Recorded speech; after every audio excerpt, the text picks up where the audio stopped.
ท่านเสียไปยานเสือทางโอ้โอ้โอ้ตาไปเลยคำพูดได้มาเด้อ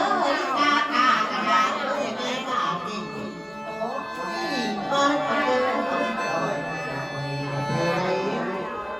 แท้ไว้มาบางทีเย็นว่าเป็นพ่อยพ่อยมาให้เกิดนะพ่อเรื่องเดินหลานให้ตาให้ต้อนมาเด้อกากากระดาษโอ้ยเจ้ากาเป็นคนเป็นคำตอบที่โลกบริโภคกินเขาดีให้เจ้าใครมาเลยมามาแล้ววันเดินมือเจ้ากับพี่มาทุกวันใครอะไรล่ะมาไปฉันหายมันโอ้ยแพ้ไว้มาเด้อพันธุนี่อย่าไปสนใจเป็นเรื่องใครมามาเด้อพันธุนะอย่าไปสนใจเอาแพ้ไว้มาอยู่เอาหัวสั้นยิ้มต่อยสั้นเจ้าอยู่นี่แหละลูกเจ้าผ่านทองไหน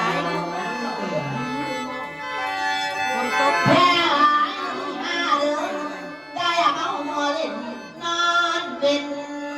เสือโอ้ยจ้าเสือมาสาน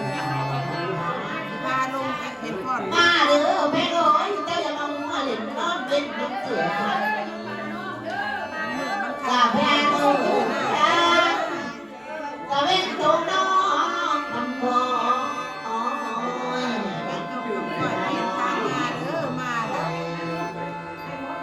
ขับทักมาอารุณ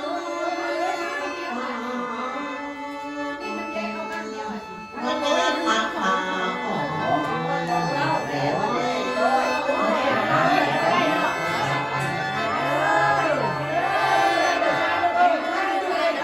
ร้าย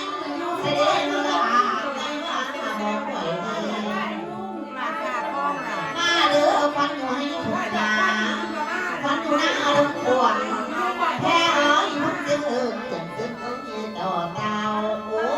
ยกระทั่งอะไร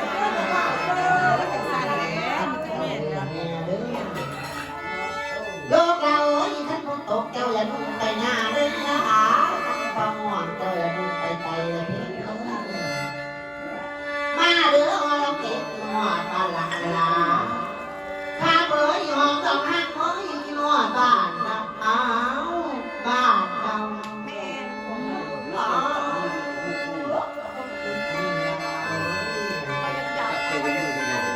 แพ้ไว้มาแล้วก็สิตากินได้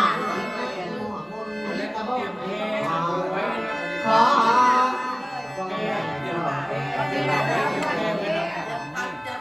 แม่ทะเลมาเอาแล้วไปนั่งไปก็ว่าพาผันไม่ปอดไปลุยโอ้ยไม่กำลังใจเลยนะ